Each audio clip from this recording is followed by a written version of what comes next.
Your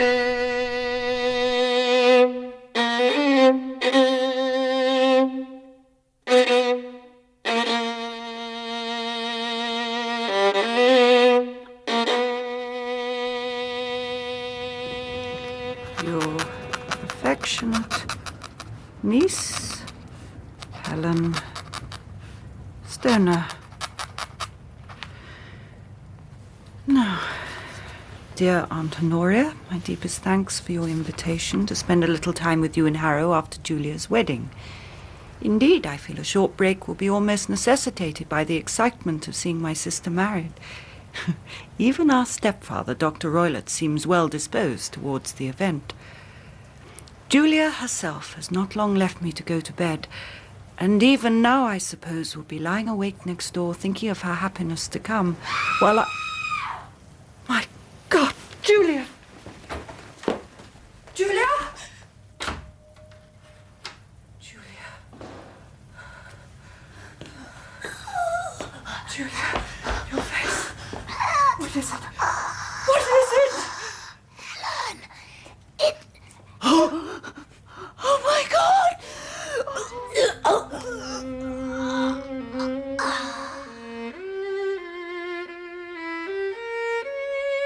The Speckled Band by Sir Arthur Conan Doyle, dramatised for radio by Vincent McInerney, with Clive Merrison as Sherlock Holmes and Michael Williams as Dr. John Watson, and featuring Susan Wooldridge as Helen Stoner.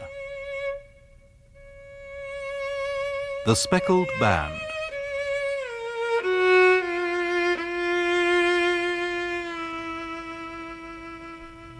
Watson? Watson, old man. Oh, good heavens, Holmes. 7:15? What on earth is going on? A client, Watson. A client in a considerable state of excitement. But who? Why so early? Who? A young lady. As to why, well, presumably when people wander about the metropolis at this hour, they have something pressing to communicate, and should it prove an interesting case... My dear fellow, I would not miss it for anything.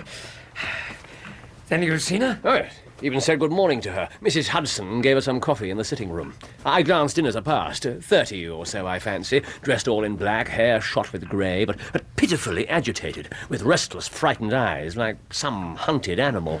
Poor soul. It's not just coffee she needs, then, but kindness. Ah, madam. I am Sherlock Holmes, and this my intimate friend and associate, Dr. John Watson, before whom you can speak as freely as before myself. Mr. Holmes, Dr. Watson. Madam. But you must be cold, I think, travelling at this hour. Come into the main part of the room, I beg you, and draw up to the fire. It is not cold which makes me shiver, Mr. Holmes. Indeed, what then? It is fear, Mr. Holmes. It is terror. You must not fear, Miss... Stoner. Helen Stoner? No, for I have no doubt we shall soon set matters right. You have come in by train this morning, I see, although, of course, you had a journey before that. You know me, then? Simply, I observed the second half of a return ticket in the palm of your left glove, while the 7 spatters of mud on your left-hand jacket sleeve bespeak time spent along heavy roads, sitting next to the driver in a dog-cart. I see Mrs. Farintosh was right in what she said regarding your abilities. Mrs. Farintosh? I'm not sure I remember. Before your time, my dear Watson, merely an opal tiara and death by bishoping. Miss Stoner, please sit down. Oh, thank you. There. So, you have come far? The western borders of Surrey to Leatherhead, and then by first train to Waterloo. Mr. Holmes, I can stand the strain no longer. Nor have I anyone to turn to, save one, Percy. That is a Mr. Armitage, who cares for me very much, but can be of little aid as regards my domestic circumstances, who indeed seems to think what I am suffering from are the fancies of a nervous woman. But they are not fancies, Mr. Holmes. They are dangers, real dangers, and I must have some help to walk amongst them. Then, Miss Stoner, you must begin by laying everything in front of us that may help us form an opinion on the matter. My name, then, as I have said, is Helen Stoner, And I live on the borders of Surrey with my stepfather, who is the last survivor of one of the oldest Saxon families in England, the Roylotts of Stoke Moran. Roylotts, the name seems familiar. Watson? Indeed. A long and distinguished history, although somewhat checkered, I believe, towards the end of the... Regency. Oh, you are right, Doctor. 4 dissolute heirs, followed by a gambler, reduced one of the richest families in England to ruin. Lands that once stretched into Berkshire and Hampshire were reduced to a few brambled acres, and the house itself crushed under a heavy mortgage, the last squire dragging out a life of aristocratic poverty. His son, however, my stepfather, saw he must adapt to new conditions, took a medical degree and went out to Calcutta, where by skill, toil and force of character he established a large practice, until a series of robberies occurred on his property in which he thought his native butler was involved. And? He beat the man to death. For which he stood trial? Only narrowly escaping a capital sentence. It was offered in his defense that he did not know his own strength, and he is physically quite terrifying. As it was, he received a long term of imprisonment, returning to England at the end of it a morose and disappointed man.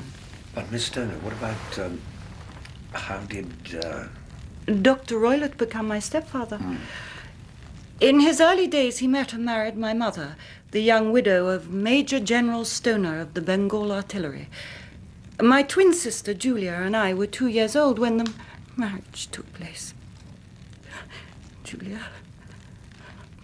More coffee, Miss Stoner. Here, let me. Watson, you know, is an old India hand. Afghanistan, actually. Afghanistan. Here you are, Miss Stoner. And when you're a little more composed, but in your own time. Yes, thank you. Well, first I think you should know my mother had 1,000 a year at the time of her remarriage, which she settled on our stepfather, but with a provision that should my sister or I marry, we should receive a certain sum from the settlement. Your mother is dead? We returned to England 10 years ago. 2 years later, she was involved in a fatal rail accident near Crewe. After her death, Dr. Roylott, who had been attempting to establish himself in practice in London, suggested that we pack up and move back to Stoke Moran. There was enough money for our wants and seemingly no obstacle to our happiness. I assume he reverted. Yes, he did. Our neighbours, who had initially welcomed the return of a Roylott to Stoke Moran, well, sufficient to say 2 incidents finished in the police courts, while in another he threw the local blacksmith over a parapet into a stream, an indulgence that cost all the money I could gather to prevent further public exposure and disgrace. He has become the terror of the village, and I speak the truth when I tell you the only living things which will have anything to do with him are a cheetah and a baboon he has imported from the east, and a band of wandering gypsies who have his permission to camp on what is left of the estate. A drear existence. Drear, solitary, and hard. For of course no servant will stay, except a decrepit housekeeper, Mrs. Mims, who hardly knows the days of the week any longer. So who now runs the house, Miss Stoner? I do, Doctor. All tasks inside and out. Although until 2 years ago I had Julia to help me. Poor Julia, she was but 30 at her death, and yet her hair had already begun to whiten. Even as mine has. So she too is dead? Mr. Holmes, it is the events surrounding Julia's death which bring me here today. You understand that, given the circumstances of our life, we saw little of anyone of our own age. We did, however, have an aunt near Harrow we were sometimes allowed to visit at public holidays. There, 2 Christmases ago, Julia met a half-pay major of Marines, to whom she became engaged. And your stepfather's reaction? Quite equable. Invited the groom over to the house, spoke with generosity in terms of the forthcoming ceremony, and then, within a fortnight of what was to be the happiest day of my sister's life, the terrible tragedy occurred which deprived me of my only companion. Miss Stoner, pray be precise as to details. It is easy for me to be so, Mr. Holmes, for every event of that terrible time is seared into my memory. First, however, you must have some idea of the manner of our life at Stoke Moran. It is, as I have intimated, now ruinous and almost completely closed down, the living accommodation being reduced to the ground floor of one of its 2 wings, a long corridor off which 3 bedrooms open, each with a window looking out onto the lawn. First, Dr. Roylott's, then that which was Julia's, with myself at the far end. On that fatal evening, then, 2 years ago, Dr. Roylott had gone to his room early, though not to retire to rest, but rather to smoke. Indeed, it was the pungent smell from his Indian cigars that had initially driven Julia into my room, where we chatted for a time about her approaching wedding. But Helen, you must wear a veil as my chief bridesmaid. In this house, Julia, it is rather as if I've taken one. Helen, if you're not careful, he will hear you. Julia, I am not really bothered. Oh, Helen, had I your insouciance. The night had been stormy, and about 11 became appreciably worse, at which point Julia felt it was time to retire. So she rose to leave me and had reached my door. Helen, have you ever heard anyone whistling in the dead of night? Why, no, Julia, never. I suppose it could not be you in your sleep. Julia, dear, I cannot even whistle whilst I am awake. It would hardly have been on Mamma's list of attributes every young lady should possess. I am silly. But you know I am a light sleeper. And, well, these last few nights, about 2 in the morning, I have been disturbed by a low, clear whistle. Though once I am awake, I have no idea where it has come from. The gypsies in the plantation, perhaps. I believe they have a way of communicating with whistles. Then why have you not heard it? Your window opens onto the lawn as mine does. But you were the restless one, my dear. Of course. Well, it is probably of little consequence. Good night, dear. God bless. And with that, Julia smiled at me, closed my door, and a few minutes later I heard the key turn in her lock. This was a regular thing, Miss Stoner, to lock yourself in at night. The cheater and the baboon. Indeed, quite so. Proceed, if you will, Miss Stoner. I confess that I had treated the affair much more lightly than I had actually felt. As I've already mentioned, we were not only sisters, but twins. The links that bound our souls, both subtle and penetrating. So I knew Julia was ill at ease, frightened, even terrified. I determined I would not sleep. The night wore on, the rain lashing against the windows, the wind howling, when suddenly I sprang from my bed and rushed into the corridor. Julia! My sister's door was slowly swinging open. I stared horror-stricken, not knowing what was going to issue from it. Then slowly, Julia appeared. Her face blanched, her hands groping before her for help, her whole figure swaying like that of a drunkard. She writhed as one who is in terrible pain, and her limbs were dreadfully convulsed. At first I thought she had not recognized me, but as I bent over her, she suddenly shrieked out in a voice I shall never forget. Helen! Oh, my God, Helen! It was the band! The Speckled band! Then stabbed with her finger towards our stepfather's door, then convulsed yet again, and then... And then, Miss Stoner? And then Dr. Roylott appeared in his dressing gown, poured brandy down her throat and sent for aid to the village. But to no avail, for she never recovered consciousness. And that is all you saw and heard? No, Mr. Holmes. There was something I thought I heard when first I opened my door. First a low whistle, such as my sister had described, and a few moments later a clang of metal. You were sure about this? You could swear to it? I did so to the coroner. And yet, amid the crash of the gale and the creaking of the old house... And the coroner's verdict, Miss Stoner? No satisfactory cause of death, no marks of violence. He investigated with great care, not least because of our stepfather's reputation, but my evidence showed all the windows on the ground floor were stopped with wooden shutters, the doors locked on the inside, the chimneys barred across, the floors solid. No, she was alone when whatever it was happened. And poison? The doctors examined her, without success. The gypsies were not considered? Indeed, Mr. Holmes, they were my first thought. I have spoken of their whistling to each other, and then there was Julia's mention of the Speckled band. You know how so many of them always wear bandanas of stripes and colours and such around their heads. Yes, perhaps. These are deep waters. However, your stepfather was in his dressing gown. How then was your sister attired? In her nightdress. Oh, one other thing. In one of her hands was the charred stump of a match, in the other a matchbox. Showing she had time to strike a light and look about when the alarm came. How interesting and important. Tell me, Miss Stoller, immediately after these terrible events, did your stepfather's attitude change? Did he, that is, become more violent, more conciliatory, more thrusting, more retiring? I could not say. After the funeral, my doctor advised a short holiday. So I went to the Armitages near Reading, a connection of my aunt's. That is where Percy and I... You heard me mention Mr. Armitage earlier. Of course, yes. Well, after that visit 2 years ago, Percy and I began a correspondence. A correspondence that in the course of time has...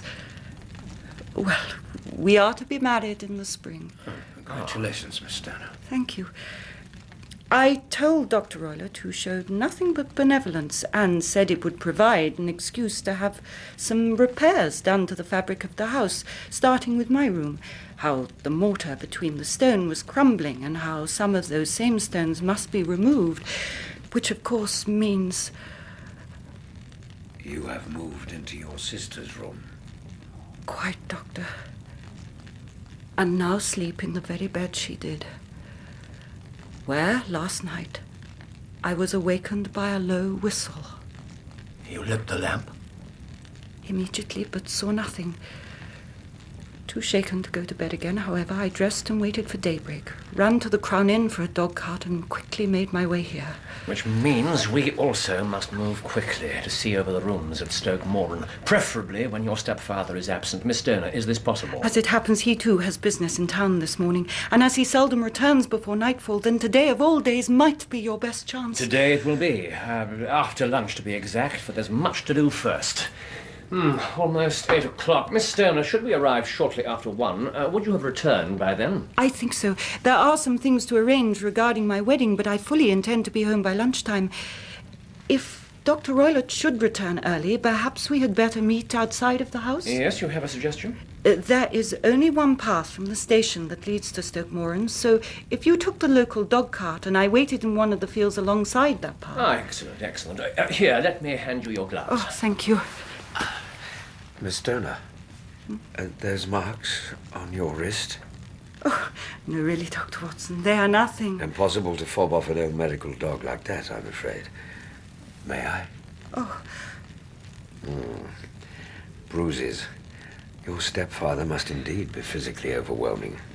I mentioned he is said not to know his own strength. You have been cruelly used. It's the generic term, I believe, for those who are said not to know their own strength is bully. Watson, perhaps you could show our guest out. Miss Stoner, we will see you at Stoke Moran sometime early this afternoon. And with that, Holmes took up his pipe and sat abruptly down in the chair in front of the fire. And putting his chin in his hands, he began staring intently into the crackling flames. I saw Miss Stoner enter the street and then return to our sitting room. Well, Watson? A dark and sinister business. Indeed. Dark enough and sinister enough. And the gypsies? Well, even taking into account the strange words uttered by Julia, headband, whistles and such, I'm not sure the whole thing might not just be... What in the name of the devil? Superannuated housekeeper! Out of my way, madam! Out of my way! Which of you is Holmes? This rage-strangulated inquiry delivered in a voice like a mad bull's, came from a man of huge and terrifying demeanour, whose bulk almost completely filled the doorway. His clothes, too, were as bizarre in their appearance as he was, being an uneasy mixture of plough and pulpit, in that they ranged from a black top hat and long frock coat to a pair of farmer's gaiters and a hunting crop. But there was little Christianity in the face which glowered above the neck-stock, for it was a visage seared with 1,000 wrinkles, burned yellow with the eastern sun, marked with every evil passion, and containing a pair of deep bile-shot eyes set on either side of a thin, fleshless nose. Overall, in fact, our visitor looked very much like a thoroughly out-of-sorts aging bird of prey, and all the more dangerous because of it. I said, which of you is Holmes? My name, sir. Please come in, if you will, Mrs. Hudson. That will be all. Thank you. Oh, yes. I'll come in. I'm afraid you have the advantage of me. I, sir, am Dr. Grimesby Roylott of Stoke Moran. Indeed, Doctor. Pray take a seat. Watson, perhaps our guest would like a cushion. Cushion? I want nothing of the kind. My stepdaughter has been here. I followed her. She suffers from delusions. Now, what's she been saying to you? It's a little cold for the time of year, I think.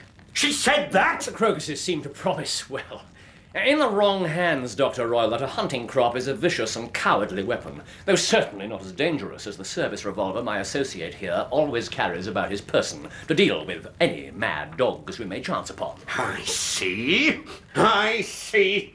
Well, I know you, you scoundrel. I've heard of you before. Holmes the meddler. Holmes the busybody. Holmes the Scotland Yard jacket of it. Ah, most entertaining, Dr. Roylott. When you go out, I wonder if I might ask you to close the door. There's a decided draught. I will go when I've had my say.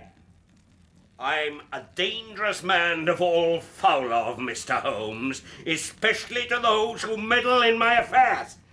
Here, let me show you.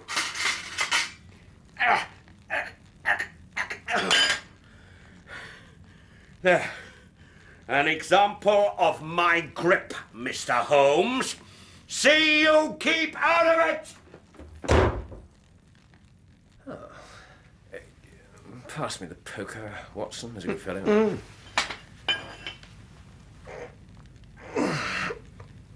Yeah.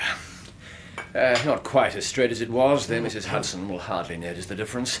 And now to business. You go to Waterloo, if you will, and take 2 tickets for the first train to Leatherhead after 1 o'clock, mine to be left at the booking office. I to Doctor's Commons, and on the journey we will compare notes. And if you could, old fellow, an empty compartment.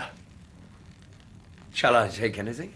Your revolver, Aneli's number 2, is an excellent argument with gentlemen who can twist steel pokers into knots. That and a toothbrush are all I think we'll need.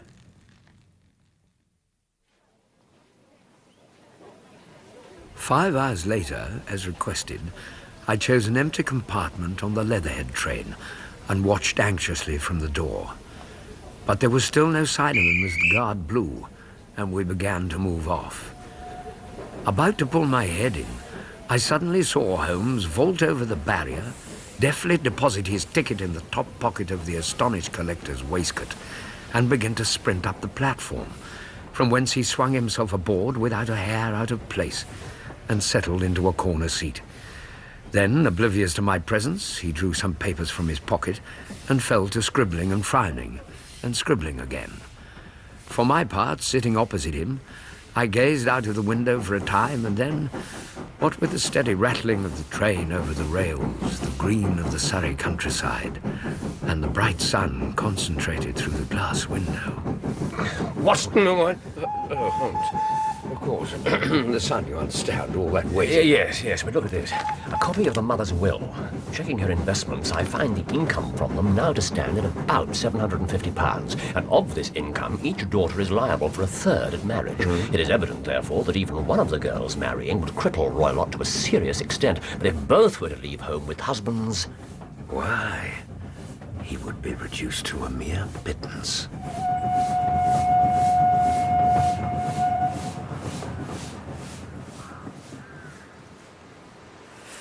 Just through these trees and we're there. Oh, but I am frightened, Mr. Holmes, to learn that Dr. Royle had followed me to your lodgings. His temper Miss Turner, I assure you that I personally shall deliver you to your aunt at Harrow if needs be. But that will be decided when... And there before us lay the manor house of Stoke Moran, a building of grey, lichen-blotched stone, with a high central portion and two curving wings like claws of a crab thrown out on either side. One of these wings, that on our left hand, was in a complete state of disrepair, with its windows out and roof fallen in, while the centre block was little better. But the right-hand wing was comparatively modern, with 3 windows looking out from it onto the lawn. The end of this block was surrounded by scaffolding. That end window, I take it, Miss Turner, belongs to your room, this one to your sister's, and the next one to Dr. Roylott's chamber. Exactly so, but I am now sleeping in the middle one. Yes, pending the alterations, as I understand. Miss Turner, I wonder if you would have the kindness to go into your sister's room, open the hasp of the window, then bar the shutters. Oh, certainly. Holmes, there hardly seems to be any pressing need for repairs to this end wall. No, indeed, nor any workmen around to effect them. That is suggestive. An excuse, perhaps? Yes, perhaps. Thank you, Miss Turner. Now then. Yes. No possibility there. And no room even to get a knife blade in under the bar. Yes. Hinges solid, let into the stone. My theory certainly presents some difficulties. What price gypsies now, eh, Watson? No one could pass through these shutters if they were barred. Thank you, Miss Stoner. We shall now join you inside. It was a homely little room, with a low ceiling and gaping fireplace, after the fashion of old country houses. A brown chest of drawers stood in one corner, a narrow white counterpane bed in another, a dressing table on the left of the window, and 2 small wickerwork chairs. Holmes drew up one of the chairs and sat silent, while his eyes travelled round and up and down, taking in every detail. That bell pull above the bed, where does it communicate to? The housekeeper's room. Yes, it looks newer than the other things. Yes, it was only put there a couple of years ago. Your sister asked for it, I suppose? Oh, no. I never heard of her using it. We always used to get what we wanted for ourselves. Yes, just so, if you'll permit. How very interesting. What, Holmes? It's not even attached to a wire. It's merely fastened to a hook, just above the ventilator. How absurd. I never noticed that before. Very strange. There are 1 or 2 very singular points about this room. For example, what a fool a builder must be to open a ventilator into another room when, with the same trouble, he might have communicated with the outside air. That is also quite modern. Yes, done about the same time as the bell rope. Yes, there were 1 or 2 little changes carried out about that time. They seem to have been of a most interesting character. Dummy bell ropes and ventilators which do not ventilate. With your permission, Miss Stoner, we shall now carry our researches into the inner apartment. Dr. Roylott's room, though larger than that of his stepdaughter, was plainly furnished. A camp bed with an armchair beside it, a shelf full of books, a round wooden table with a single chair, and a large iron safe. Miss Stoner, what's in here? Why, I have only seen into it once, years ago. It was full of my stepfather's papers. Then he would not say, keep a cat in it. A cat? Yes, this saucer of milk lying at its side. Oh, I see. Well, there is the cheetah, Mr. Holmes, and the baboon. With due respect, Miss Stoner, a cheetah is a very big cat, while this is a very small saucer. However, there is one further point I should wish to determine. This chair. That is quite settled. Hello? Here is something interesting. What do you make of that, Watson? It's a common enough whipcord dog lash. White tied in a loop, though. I could not say. Not quite so common, then. It's a wicked world. And when a clever man turns his brain to crime, It is the worst of all. Miss Stoner, it is essential that you now follow my advice in every respect. I shall certainly do so. Your life may depend upon your compliance. I am in your hands. Then in the first place, both my friend and I must spend the night in your room. Oh, if it is necessary, of course. But Dr. Roylott... In a moment, Miss Stoner. Now, that is the village inn across the fields there. Yes, that is the Crown. Yes, and this window would be visible from there. Certainly. Then when your stepfather comes back, be confined to your room with a headache. Wait for him to retire for the night, and open the shutters, undo the window hasp, and show a lamp as a signal to us. Then withdraw to your old room and leave the rest in our hands. I believe, Mr. Holmes, that you have already made up your mind. Perhaps I have. Then was it, as I have thought, a sudden fright? I believe what killed your sister was much more tangible. We took our leave of the frightened girl and walked across the fields to the Crown, where we engaged a room on the upper floor, commanding a view of the avenue gate and the inhabited wing of Stoke Moran Manor House. We ordered and ate an early dinner, and took our chairs to the open window and sat in companionable silence as dusk fell.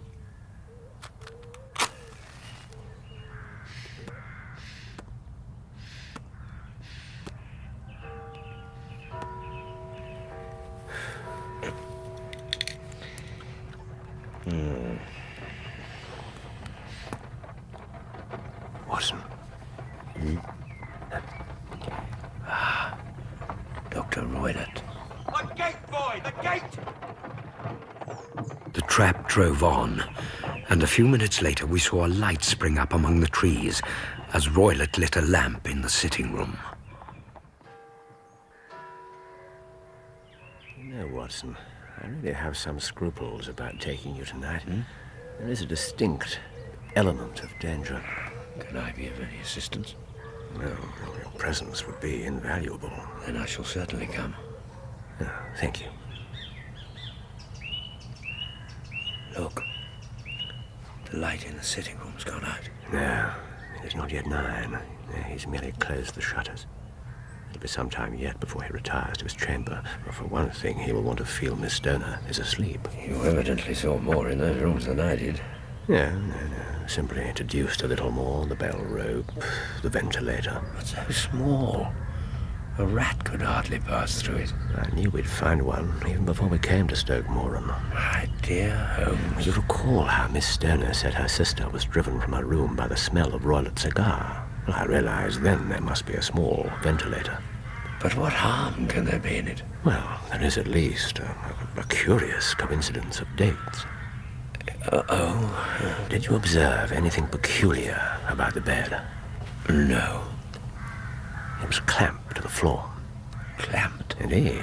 It could not be moved, and must therefore always be in the same position relative to the ventilator and the bell rope, as must any head resting upon the pillow.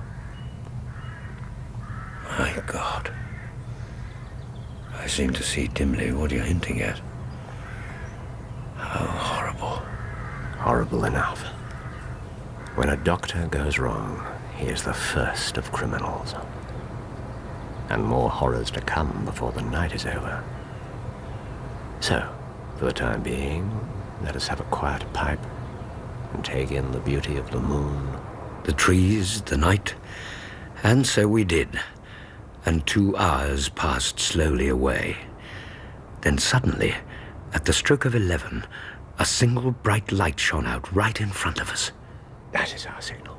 We made our way quietly downstairs and out into the night, Holmes pausing only to take up a thin, whip-like cane from the stand near the inn door. There was little difficulty entering the grounds of the house, the wall having long fallen into disrepair, and we quickly made our way through the trees, across the lawn, and were just about to pull open the window of Julius Stoner's old room. What the devil? No, hold your fire, Watson. It's only the doctor's baboon. Indeed, a nice household. And the cheetah? No doubt up a tree, waiting to descend on our shoulders. Now, before we go in, you will take one of the chairs, keeping your revolver on your knee, and do not fall asleep if you value your life. I will sit on the side of the bed with a candle and matches, and this. Shortly after we go in, I will put out the light to make him think Miss Stoner has gone to bed, and then... well, then we will see. Right, old fellow. In we go. How shall I ever forget that dreadful vigil, broken only by the cry of the occasional night bird outside, and once a long drawn-out snuffling whine from the window, which told us the cheater had found us and had come to investigate. But for the rest, no light, no sound, no movement. Nothing but the sense of my companion sitting open-eyed within a few feet of me, and in the same state of nervous tension as myself. Far away, we heard the deep boom of the parish clock as it tolled the quarters, and how long each one seemed. But gradually the hours slipped by. Midnight, 1, 2, 3. Then suddenly a gleam of light appeared at the ventilator, to vanish immediately. A moment later came the strong smell of burning oil and heated metal. Someone in the next room had lit a dark lantern and drawn its shutter. For half an hour there was no other sound. And then my ears picked up something very strange in being just audible, yet also somehow very soothing, altogether like a small jet of steam escaping continually from a kettle. You see it, Watson? You see it? Where, Holmes? What? What is it, man? Stay back, Watson! Stay back, man, if you value your life, man! The devil, it's escaped me.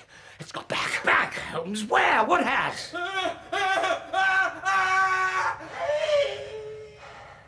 Good God, Holmes. What was that? What does it mean? That it's over. And perhaps, after all, it's for the best. Take your pistol, and we shall enter Dr. Roylott's room. And it was a singular sight that met our eyes.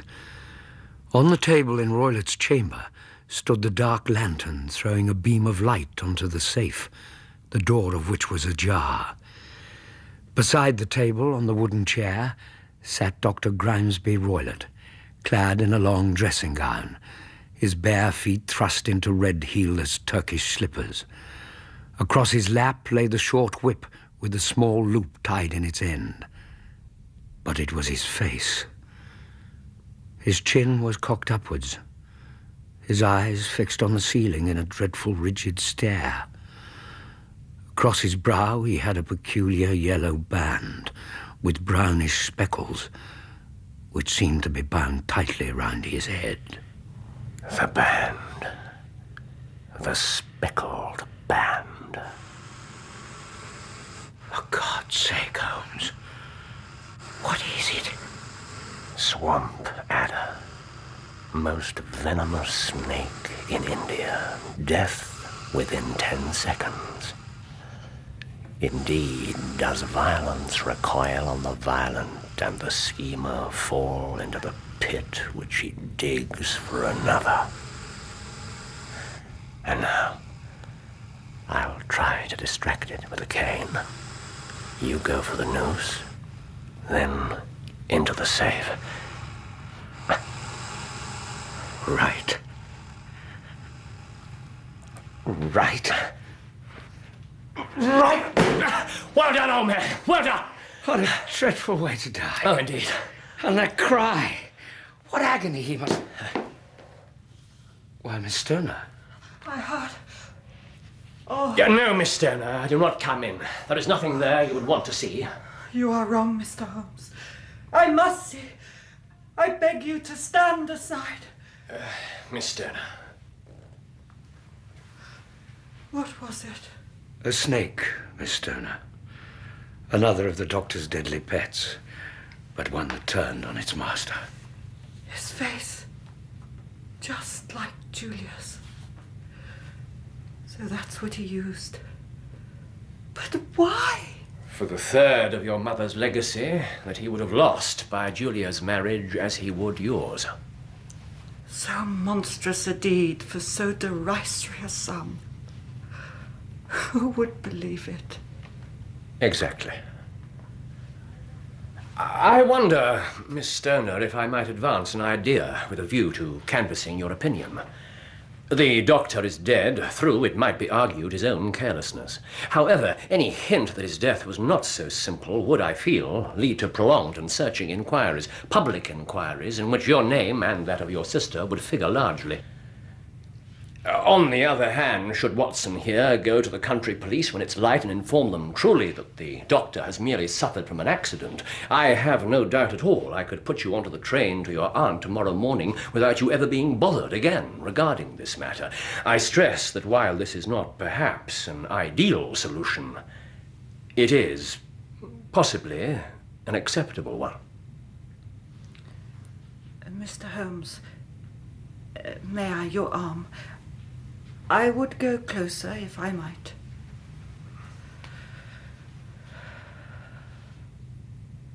Mr. Holmes, Dr. Watson, my view is that justice has been done. Now, please, help me back to my room.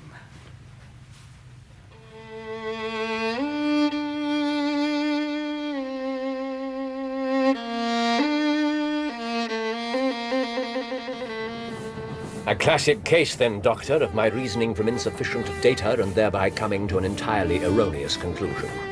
The presence of the gypsies and the dead sister's use of the word band putting me entirely on the wrong scent.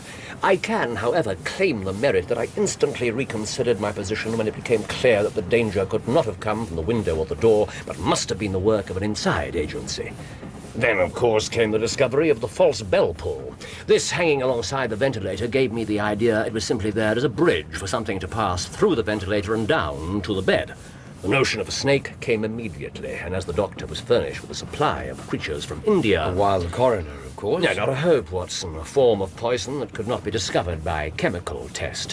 While it would be a sharp-eyed coroner indeed who could distinguish the small punctures where the two fangs had done their work. Then there was the whistle. Of course, he must recall it before morning light and have trained it to return by use of the saucer of milk. Kept near the safe, which in turn gave rise to the clang as the snake was locked in it during the day. But how would he know it would bite? He did not on any given occasion. He would simply slip the snake through the ventilator at the hour he thought best, with the certainty it would crawl down the rope and land on the bed. Then, sooner or later, even if it took a week... How truly horrible. Indeed. I had more or less come to these conclusions before I entered the doctor's room, the safe and the loop of whipcord merely adding to my conviction. What finally convinced me beyond all reasonable doubt, however, was the chair. The chair? You recall how closely I examined it with my glass. Ah, yes. What it told Watson was that Dr. Roylott was in the habit of standing on it, usually an unnecessary pastime, unless one wants to put something through a hole above one's head. By Jove. And it was simply a matter of baiting our trap and waiting for the strike.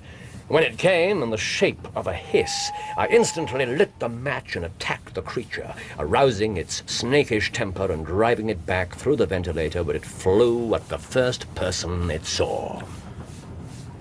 Indeed. Which means, as you have gathered, that I am indirectly responsible for the death of Dr. Grimesby Roylott of Stoke Moran. My dear fellow, you... Although I cannot say it is likely to weigh very heavily on my conscience. Cigar?